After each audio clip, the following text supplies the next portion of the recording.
उन्होंने जब देखा कि इंद्र के सिंहासन पर, आधे सिंहासन पर अर्जुन बैठे हुए, महर्षियों से पूजित देवराज इंद्र का सिंहासन, उस पे एक नरलोक का मनुष्य अर्जुन बैठे हुए, और शरीर भी तो वही है। स्वर्ग में सशरीर जाना बहुत मुश्किल है, शरीर यहीं छूटता है, फिर वो दिव्य देह से जाता है। जैसे नरक में है ना यातना देह प्राप्त होता है, ऐसे स्वर्ग में देव देह प्राप्त होता है। भगवान के धाम में प्रवेश करने पर भगवत देह प्राप्त होता है, निकुंज में प्रवेश करने पर सहचरी देह की प्राप्ति होती है, जो चिदानंदमय है। महर्षि के हृदय में बड़ा संशय प्रकट हुआ कि देवराज इंद्र के पद में, सिंहासन में अर्जुन कैसे? लोमस जी ने कहा कि महाराज पाकशासन इंद्र, मैं आपसे प्रश्न करता हूं कि इनका क्षत्रिय कुल में जन्म हुआ है और सब ब्रह्म ऋषि आपके नीचे सिंहासनों पर बैठे हैं, और ये क्षत्रिय राजकुमार है सिंहासन पर बैठे हैं। क्या तप है इनका इस कोटि का कि आप अपने आधे सिंहासन पर विराजमान किए हैं? क्या पुण्य कर्म है इनका? इन्होंने कौन सा ऐसा तप किया है कि सब ब्रह्म ऋषियों के पूज्य सिंहासन पर बैठे हुए हैं? मेरे मन में संशय है कि जहां वायु और अग्नि बड़े बड़े देवता जिस सिंहासन की वंदना करते हैं उस पर अर्जुन विराजमान है। लोमस मुनि के प्रश्न को वृत्तहंता सचिपति देवराज इंद्र ने हंसते हुए कहा, ब्रह्मर्षि आपके मन में जो प्रश्न उठा है उसका समाधान यह है कि आप जिनको देख रहे हैं ये भगवान श्री कृष्ण के नित्य सखा हैं। यही नर नारायण रूप में अवतरित हुए, और आपको पता है नर नारायण ने जो तपस्या की आज तक कोई ब्रह्म ऋषि ऐसी तपस्या नहीं की। ये केवल मरण धर्मा मनुष्य नहीं है, ये प्रभु श्री कृष्ण के मित्र हैं।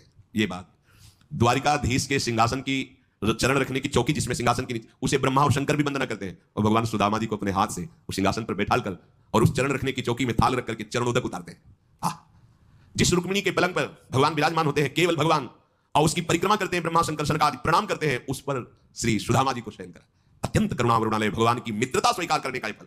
ये तो देवराज इंद्र का सिंहासन है, वो तो द्वारिकाधीश अखिल कोटि ब्रह्मांड नायक परात्पर भगवान श्री कृष्ण का है। उस पे सुदामा फटे पुराने कपड़े, पैरों में बिवाई, त्वचा झुर्रियां पड़ गई हैं, खान पान की कोई व्यवस्था नहीं। सब पार्षद देख के आश्चर्यचकित होते हैं। अरे अगर ब्रह्मा भी आते हैं यहाँ तो समय उनको लगता है ड्योढ़ी पे खड़े रहते हैं, भगवान समय से मिलते हैं, लेकिन सुदामा जी को दौड़ पड़े, अश्रु प्रवाह करते हुए गले लगे, लेकर के गए अपने आसन पर बैठाला, चरण पखारे भगवान ने।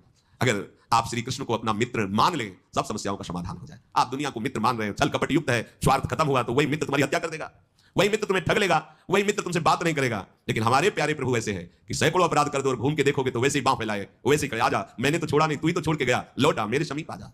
एक बार भगवान जिसे स्वीकार कर लेते हैं कभी जीवन में नहीं छोड़ते। जन अवगुण प्रभु मान नकाऊ, दीन बंधुवती मृदुल स्वभाव। अब भी समझ में ना, ये मायाकृत है। देखो ये सब लोग की बात सुनने तो लग रहा है कोई स्वर्गलोक है, कोई है ना? सब ऐसी भगवान है, पर मायाकृत बुद्धि होने के कारण हमें लगता है प्रगट में बलशाली मित्र हो तो हाथ मिलाना अच्छा, लेकिन वो जिनके बल से बलवान है वो भी तो मृत्यु से भयभीत है। जो मृत्यु को भी शासन में लेते हैं, काल भी जिनके शासन में रहता है, वो श्री कृष्ण हर समय तुम्हारे पास है। ऐसे श्री कृष्ण को मित्र बनाने में क्या जाता है? कोई शर्त नहीं है, बस केवल उनकी मांग यही, अनन्य चिंतयन्तो माम, केवल मेरे हो जाओ, वो भी तुम्हारे सुख के लिए करें, क्योंकि जिसको स्वीकार करोगे दुख ही देगा तुम्हें।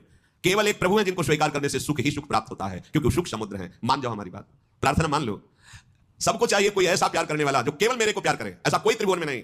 अगर कोई तुमसे प्यार करता है तो अपने लिए प्यार करता है, तुम्हारे लिए नहीं। देख लेना, देख लेना, जिस दिन तुम उसके लायक नहीं रहोगे फिर प्यार करके दिखावे कोई तो पता चले। नहीं नहीं, जिस दिन